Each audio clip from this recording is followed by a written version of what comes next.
అందరికి నమస్తే. పార్టీ మారిన 10 మంది ఎమ్మెల్యేల పైన వాళ్ళ డిస్‌క్వాలిఫికేషన్ పైన సుప్రీంకోర్టు ఇచ్చిన తీర్పు మీరందరూ చూసిండ్రు. 3 నెలలు టైం పెట్టిండ్రు స్పీకర్‌కు. నిర్ణయం తీసుకోమని చెప్పిండ్రు. ఆయన ఏ నిర్ణయం తీసుకుంటారనేది ఒక ఉత్కంఠ.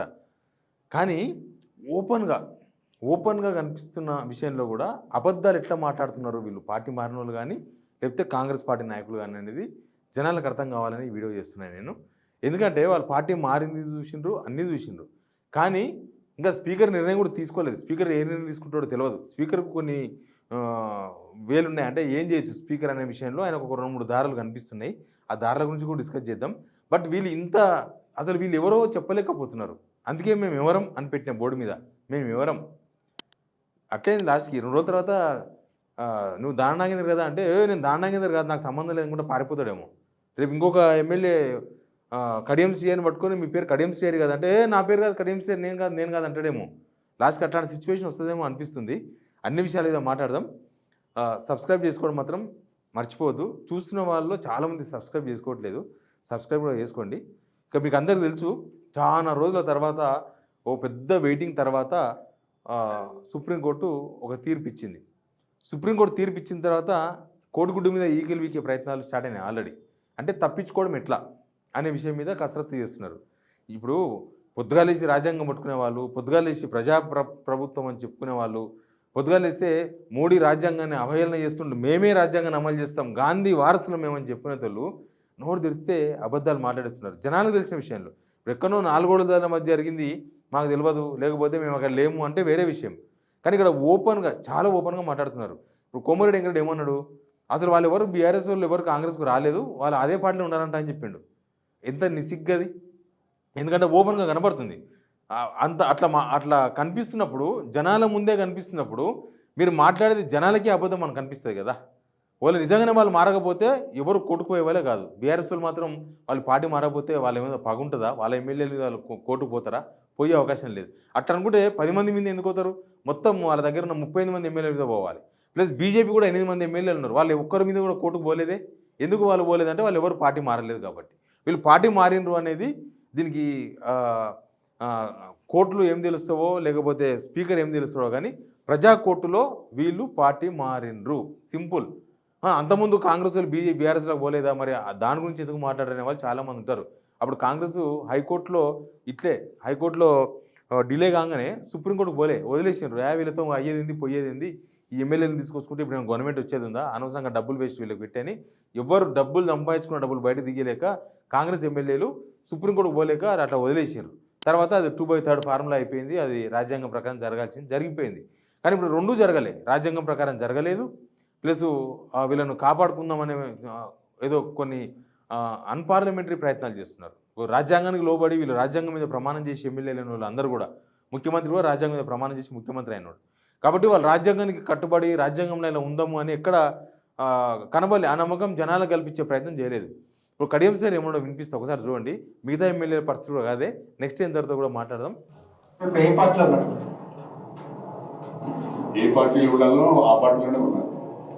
అర్థమైందా? ఏ పార్టీలో ఉన్నారని ఒక రిపోర్టర్ అడిగితే ఏ పార్టీలో ఉండాలనో అదే పార్టీలో ఉన్నానన్నారు. మీరు మనుషులేనా అని అడిగితే మేము మనుషులమో కాదో మాకే తెలియదు అంటారేమో రేపు. మీరు ఎమ్మెల్యే కడియం శ్రీహరి గారేనా అంటే, ఏమో మరి నాకైతే ఏం తెలియదు, నేను కడియం శ్రీహరినో కాదు అంటాడేమో కడియం శ్రీహరి. ఇట్లనే అందరు ఉన్నారు. అందరికి ఒకటే భయం. వీళ్ళంతా పొంగులేటి శ్రీనివాసరెడ్డి ఇంటికాడ ఆయన ఇన్ఛార్జ్, వీళ్ళందరికీ ఇన్ఛార్జ్. పార్టీ మారిన వాళ్ళ అందరికీ పొంగులేటి శ్రీనివాసరెడ్డి ఇన్ఛార్జ్. అదొక శాఖ అనమాట. సపరేట్గా పొంగులేటి శ్రీనివాసరెడ్డికి శాఖ ఇచ్చేసారు. అయితే ఆయన సమావేశమయ్యాడు. ఆయన సమావేశం అయితే వీళ్ళందరూ కూడా ఏడుపు. ఏంది ఇప్పుడు స్పీకర్ ఏం చేస్తాడు? స్పీకర్ ఒకవేళ మా మీద అనర్హత వేస్తాడా? అట్లాంటి పొజిషన్ వస్తే మొత్తం రాజీనామా చేయించండి, మేము రెడీగా ఉన్నాం, రాజీనామా చేస్తాం, బై ఎలక్షన్స్కి పోదాం, బై ఎలక్షన్స్కి పోతే ఎట్లయితే అట్లా అవుతుంది, మొత్తం మీరే ఖర్చు పెట్టుకోవాలి. ఇట్లాంటి చాలా చర్చలు జరిగినాయి. వీళ్ళందరూ మాట్లాడినారు. కానీ కాంగ్రెస్ సిద్ధంగా లేదు.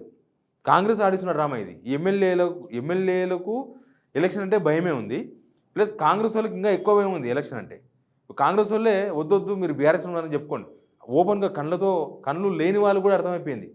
ఎవరన్నా అసలు పొద్దుగాలేస్తే వార్తలు చదివిన వాళ్ళు కూడా పలానా ఎమ్మెల్యే ఎక్కడున్నాడు అంటే మేము ఆయన బీఆర్ఎస్లో గెలిచి కాంగ్రెస్ పోండి అని చెప్పేస్తారు. వాళ్ళ కాన్స్టిట్యున్సీలో కానీ రాష్ట్ర వ్యాప్తంగా కూడా వాళ్ళ గురించి చెప్పేస్తారు. అట్లాంటిది వాళ్ళను అసలు పార్టీ మారలేదు అని ఒక వ్యవహారం తెర మీద తీసుకొచ్చిండ్రు. స్పీకర్ ఏం తీసుకుంటాడు? స్పీకర్‌కు 2, 3 దారులు ఉన్నాయి. ఒకటి వీళ్ళు బీఆర్ఎస్‌లోనే ఉన్నారు అని కూడా చెప్పొచ్చు స్పీకర్. లేకపోతే వాళ్ళ మీద వేటు వేయొచ్చు. లేకపోతే ఇక అసలు సుప్రీంకోర్టుకు మేము పట్టించుకోం. సుప్రీంకోర్టు మాకే ఒక డెడ్‌లైన్ పెట్టనీకే చూద్దాం ఏమైతదో అని చెప్పేసి ఎదురు కూడా తిరగొచ్చు. అది స్పీకర్ పరిధిలో అంశం.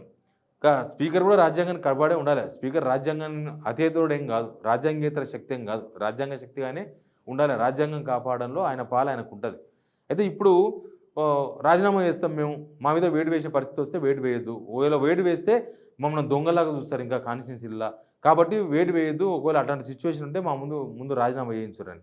రాజీనామాకు కొంతమంది సిద్ధంగానే ఉన్నారు. మీకు అందరికీ తెలుసు. రాజీనామా ఎవరు చేయడానికి రెడీగా ఉన్నారో కూడా తెలుసు.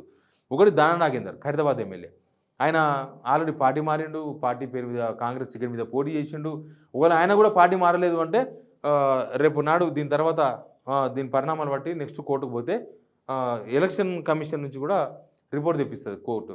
ఎలక్షన్ కమిషన్కి రిపోర్ట్ తీసుకొస్తే అది పబ్లిక్ డొమైన్లోనే ఉంది. అర్థమైపోతాయి కదా. ఎందుకంటే ఇప్పుడు ఏంటంటే వీళ్ళందరూ కూడా ఇంకా దృశ్యం సినిమా చూపిద్దామని చూస్తున్నారు. సుప్రీంకోర్టుకు కూడా కళ్ళకు కనిపించేది ఏది కళ్ళకు కనిపించలేదని చెప్పదలుచుకున్నారు. మేము పార్టీ మారలేదని చెప్పదలుచుకున్నారు. రేపు దానా నాగేందర్ నేను సికింద్రాబాద్ నుంచి పోటీ చేసినా కానీ నేను పార్టీ మారలేదని కూడా చెప్పొచ్చు. ఎందుకంటే తప్పించుకోనికి వీళ్ళు రాజ్యాంగం నుంచి తప్పించుకుంటున్నారు. తర్వాత ప్రమాదం నుంచి తప్పించుకునే ప్రయత్నం చేస్తున్నారు. ప్లస్ ఎలక్షన్ నుంచి తప్పించుకునే ప్రయత్నం చేస్తున్నారు. ఈ 3-4 ప్రయత్నాలు చేస్తున్నారు. అందుకే ఈ దొంగ తిరుగుడు మాటలు, దొంగ మాటలు అంటారు. మనం దొంగ మాటలు మాట్లాడుతున్నారు. ఎమ్మెల్యేనే దొంగ మాటలు మాట్లాడితే ఒక మంత్రి కోమటిరెడ్డి వెంకరెడ్డే దొంగ మాటలు మాట్లాడితే ఇంకా రాజ్యాంగం ఏముంది? వీళ్ళ ప్రమాణాలకి విలువే ఉంది? వీళ్ళకు అవసరమే ఉంది? ధైర్యం ఉంటే చలో పోంపా సుప్రీంకోర్టు 3 నెలలు పెట్టుడైంది, మేము 3 రోజులకే రాజీనామా యాక్సెప్ట్ చేపిస్తాం, కొట్లాడదామని మాట్లాడాలి. అంటే బై ఎలక్షన్కి అంతా రెడీగా ఉంటే, వీళ్ళ పథకాల మీద వీళ్ళకి నమ్మకం ఉంటే, వీళ్ళ ప్రభుత్వం మీద వీళ్ళ జనాల మీద నమ్మకం ఉంటే, వీళ్ళు ఇంకా ఎప్పుడు ఎలక్షన్ వచ్చినా మేమే గెలుస్తామన్న నమ్మకం ఉంటే వెళ్ళిపోవాలి. డైరెక్ట్ ఎలక్షన్కు రాజీనామా చేయించుకోవాలి, ఎలక్షన్కి వెళ్ళిపోవాలి. అంతేగాని దొంగ తిరుగుడు సమాధానాలు, దొంగ తిరుగుడు వ్యూహాలు, దొంగ తిరుగుడు ప్లాన్లు, దొంగ ప్లాన్లు చేయకూడదు కదా. కానీ ఇక్కడ దొంగ ప్లాన్ కూడా నడుస్తున్నది. కానీ ఇప్పుడు ఏంది, ఒకవేళ వీళ్ళ వ్యూహం ఒకవేళ అందరినీ రాజీనామా చేయించేస్తే 10 ప్లేసులు ఉప ఎన్నిక వస్తే కాంగ్రెస్ తట్టుకోవడం కష్టం. కాంగ్రెస్ 10 ఎలక్షన్స్లో పోతే 2-3 గెలుస్తుందేమో, కానీ మొత్తం సీట్లు పోతాయి. ఇప్పుడు ఆ 10 మందిలో ఒక 8 మంది మిస్ అయిపోతారు, ఒక 7 మంది మిస్ అయిపోతారు. కాబట్టి ఆ 10 బై ఎలక్షన్స్కు సిద్ధంగా లేదు కాంగ్రెస్ పార్టీ. మరి ఏం చేయాలంటే ఎట్లయినా దొరికిపోయినా, రెడ్ హ్యాండెడ్గా దొరికిపోయినా ఖైరతాబాద్ ఎమ్మెల్యే దానా నాగేందర్తో రాజీనామా చేయించాలి. ఇంకొకటి కరీం సిఆర్తో రాజీనామా చేయించాలి. కరీం సిఆర్తో ఎందుకు రాజీనామా చేయించాలంటే ఆయన ఓపెన్గా కాంగ్రెస్ కంట వేసుకొని ప్రచారం చేసిండు. ఆయన బిడ్డ ఎంపీగా ఉన్నప్పుడు ఆయననే దగ్గరుండి అన్ని చూసుకున్నాడు. అదంతా సాక్ష్యాలుగా ఉన్నాయి. అందరివి ఉన్నాయి సాక్ష్యాలు. 500 పేజీల ఎవిడెన్స్ సుప్రీంకోర్టులో ఉంది. కాబట్టి ఈ ఇద్దరితో రాజీనామా చేపిద్దాం. చేపించేసి ఇంకా మిగతా 8 మందితోన పార్టీ మారలేదు, వీళ్ళు పార్టీ మారలేదు, అసలు వీళ్ళు ఎక్కడ కాంగ్రెస్ కండువా కప్పుకోలేదు, వీళ్ళు కప్పుకున్నది దేవుని కండువా, ఇట్లాంటివి చెప్పాలని ఆల్రెడీ సిద్ధమైంది గ్రౌండ్. అందుకు తగ్గట్టుగానే వీళ్ళందరూ మాట్లాడుతూ ఉన్నారు. అయితే ఇంతలో పొంగులేటి శ్రీనివాసరెడ్డి ఏమంటాడు, లేదు తెల్ల వెంకటరావుతో కూడా భద్రాచలం ఎమ్మెల్యేతో కూడా రాజీనామా ఇప్పించేస్తాను నేను, ఎందుకంటే మాకు పెద్ద తన్లాట అయిపోయింది ఇది, ఆడ మేము మళ్ళీ గెలుస్తాం ఎట్లాను, కాబట్టి తెల్ల వెంకటరావుతోనే నేను రాజీనామా ఇప్పించేస్తాను, నేను కూడా బై ఎలక్షన్కి వెళ్ళిపోతా, అది నా మీద పెద్ద మచ్చ అయిపోయింది, భద్రాచలంలో కొద్దిగా ఇబ్బందికరంగా ఉంది, నేను రాజీనామా ఇప్పించేస్తాను. ఇప్పుడు ఆయనతోనో కనుక రాజీనామా చేయించేస్తే మిగతా వాళ్ళు ఉన్నారు కదా, మిగతా ఇప్పుడు 8 మందిలో ఆయన ఒకరు పోతే ఇంకా 7 మంది ఉంటారు. మిగతా 7 మంది కూడా సేమ్ తెల్ల వెంకటరావు టైపే, సేమ్ పార్టీ మారినరు, సేమ్ సిఎల్పి మీటింగ్లకు పోయినరు, సేమ్ కాంగ్రెస్ కండవాలు కప్పుకున్నారు, కాంగ్రెస్ కార్యకర్తలను కొంతమందిని కండవాలేసి వీళ్ళే కార్యకర్తలను చేర్చుకున్నారు వాళ్ళ కాన్స్టిట్యున్సీలలో. ఇవన్నీ ఉన్నాయి కాబట్టి ఒకవేళ తెల్ల వెంకటరావు కనుక రాజీనామా చేపిస్తే మిగతా 7 కాన్స్టిట్యున్సీలో కూడా సేమ్ రాజీనామా చేయించాలనే ఒత్తిడి కూడా తెర మీదకి రావచ్చు. కాబట్టి ఇప్పుడు స్పీకర్ మీద ఉన్న ఛాన్సెస్ స్పీకర్ మీద ఉన్నాయి.